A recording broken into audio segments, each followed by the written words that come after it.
In this video, I'm going to talk about what you need to know in order to sell your home the right way. If you're new to my channel, I help people buy, sell, and relocate into Los Angeles, as well as moving outside of the area.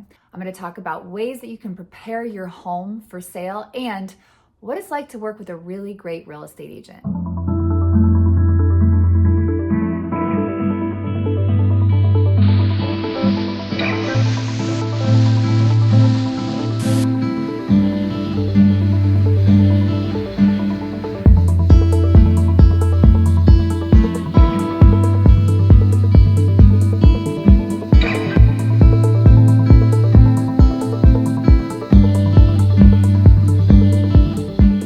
Selling your home is a big deal. That's why choosing the right agent is really important. It really matters. Don't just go with a friend. You need somebody that's experienced, strategic, trustworthy, and emotionally neutral. This is a big, big transaction, and sometimes working with family or friends can get a little bit sticky. My recommendation is always to interview at least 2 agents. If you want to interview a friend or a family member, please do. Get their listing presentation, see what they can do, see if they're really going to step up and be professional. I would also look at track record and reviews. You can easily go online, you can check out their reviews, you can also see what kind of home sales they've had. You can even go back to some of their old listings and look at pictures and how they marketed it.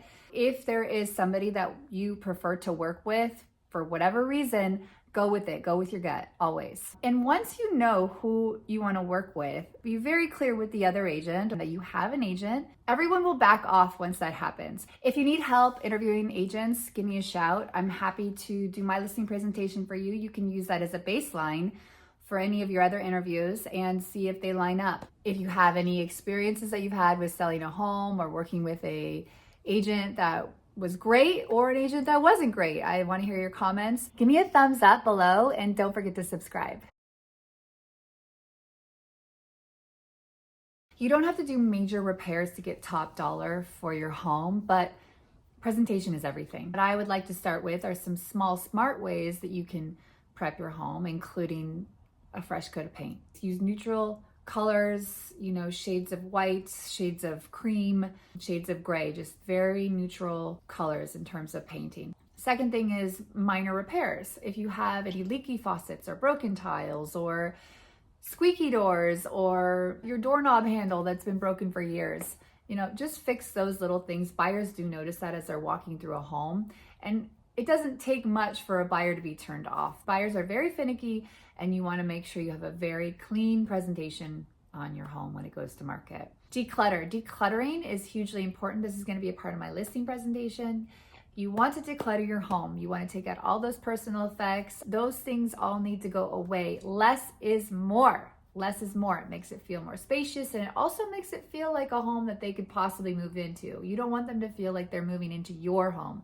You want them to feel like they're moving into their home. Staging will come back to you tenfold. It's a pricey ticket at first when you stage your home, but it comes back to you in that purchase price. You might spend $5,000 on staging, and you might make $50,000 because of it. Staging has a 20% more chance of getting over asking price than a non-staged home. A stager has a fresh eye, and they can bring out the best angles of the home for a buyer. It doesn't take much to turn a buyer off. You might think you have the most gorgeous home in the world, but a buyer is going to notice what they notice, and don't give them any reason to check this house off the list. Don't forget to like and subscribe. Curb appeal is hugely important. That's the first impression that your home is making on anyone that's passing by, whether they're walking or driving. They're going to see that for sale sign in front of your house, and the first thing they see is the facade of your home. So you want to have your garden pruned, you want to have your lawn mowed. If the trimmings need some paint and they need the refresh, then do that. Something that kind of brightens up the curb appeal, because curb appeal is everything. There's going to be cars driving by that for sale sign in front of your house. They're going to look at that first. That's the first impression of your home, and you want it to be a good one. Once your home is ready for market, pricing it strategically is the next step. This is where you really need to trust your realtor. You don't want to price it too high, because then it's going to sit too long and lose value. You don't want it to price it too low, or else you're going to leave money on the table. Your agent should be doing a comparative market analysis. A comparative market analysis is going to look at the market, look at that zip code, look at your zip code within a certain distance from your house, see what homes sold, not homes on the market, but what homes have sold in the last 6 months to a year, depending. And that is how you're going to price your home. You're going to base it on homes sold. Keeping in mind upgrades, keeping in mind amenities to the home, keeping in mind maybe the lot size, etc. But there is a very specific way to price the home strategically, and ultimately the seller has the final say. So if you really feel strongly, you can inject that, but this is where you should listen to your realtor. Hopefully you have a realtor that you can trust, that has a track record, has sold homes in the area, and can price it correctly. Photography is probably one of the more important things in this whole process. If you go online and you see these homes where the pictures are skewed, or you're looking at a picture of a toilet with the lid up, I mean, unbelievable, the agents out there and the horrific way they are marketing some really high-end homes. I'm astonished that they get these listings. So very, very important that you market this and that the photography is top-notch. I have an excellent photographer. I also have a production background and a strong marketing sense. So if you're working with somebody like that, you're in good hands. You want to market across all channels. So you need social media, you need YouTube, you need obviously the MLS. You're going to need to put it on sites like Zillow and homes.com and all these places. A lot of them are syndicated, although there's some of those are not syndicating like they used to. However, they can get that out there in the new media. That's the best way. So you want somebody with a strong digital presence online who can blast this out there to the maximum amount of eyes and get more people to walk inside your house. That's what you want. You want feet in the door. Open houses. Open houses are huge. So you want an agent that's going to be there for those open houses, have colleagues that can be there for the open houses, have a team behind them that are going to have a strong presence for open houses, and can also be there to show and answer questions if those calls do come in on the house. You want an agent that's responsive. There's so many agents out there that are not responsive. They don't answer their phone. They refuse to answer texts. They refuse to answer emails. They tell you to go email them online and then respond 3 days later. No. This market moves quick. We are in a very competitive market in Los Angeles, and you need people on top of that. That's their entire job. And if they can't answer their phone, then they're out. I'm sorry. And you'll find that pretty quick. So when you're interviewing and you're not getting quick response times, that's ultimately what your experience is going to be through the process. A really important one is strong negotiation skills. Does your agent have strong negotiation skills? Your concession, your commission with your agent is negotiable.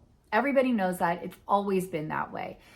So in these talks, in terms of negotiating contracts, you might start to see some negotiation skills come out just in those early talks with your agent.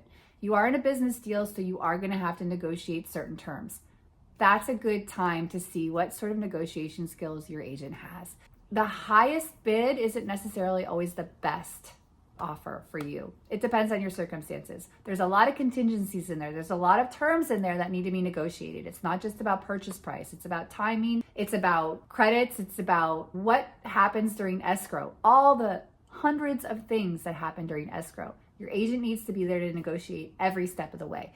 So make sure up front that your agent has excellent negotiation skills. The whole point of an agent is to close the deal. So they need to be with you all the way through escrow. They need to explain where you are in escrow. You need to know what's happening, what the timelines are, what you need to do. They need to be there to push this deal all the way to closing. And there's a lot that happens in escrow. Anything can go wrong in escrow, and it often does. But a good agent will help you navigate that strategically and do it with grace. Their job is to close that deal and do it in a way that makes you feel very good about selling your home. Don't forget to give me a thumbs up and definitely subscribe. Why are people leaving Los Angeles? Why are they moving? Number one is affordability. It is very expensive in Los Angeles. I think that a lot of people are realizing that they don't want to kind of keep up with that pace, that there are other markets in the country and the world for that matter that are more affordable. So I'm seeing a lot of people cash out of their home, taking that equity and moving into other markets where you can get more bang for your buck. Number two, family ties. You're getting older and your kids have moved across the country. Grandkids are living in another city or another state, and it's just time to be closer to those family members and enjoy those years with your family. Another reason people are leaving Los Angeles is lifestyle change. They just want to change in pace. I think a lot of people just are looking for something maybe a little quieter, not such a feeling of just constantly fighting to get to where you need to go. Perhaps maybe get outside of the car more. Los Angeles is a very traffic, car heavy city. Since 2020, we've seen a complete change in the dynamic of the workplace, but that remote work has really changed the dynamic of our country in general. In the United States, we are seeing a lot of more people moving, to the Midwest and being closer to family and where they grew up, but being able to make those salaries from those big metropolitan cities. Thank you so much for watching. This is Jessica Pace. I really appreciate you coming by and watching my channel. As I mentioned, I can walk you through pricing, prepping your home, marketing your home, and moving from Los Angeles. And guess what? I have an extensive relocation network worldwide. So I can hook you up with an agent in another region. We can find a relocation plan that works for you. And it just takes one phone call from me. Happy to help in any way I can. If you are looking to sell, definitely give me a call. Use my phone number. It's in the comments below. Don't forget to like and subscribe.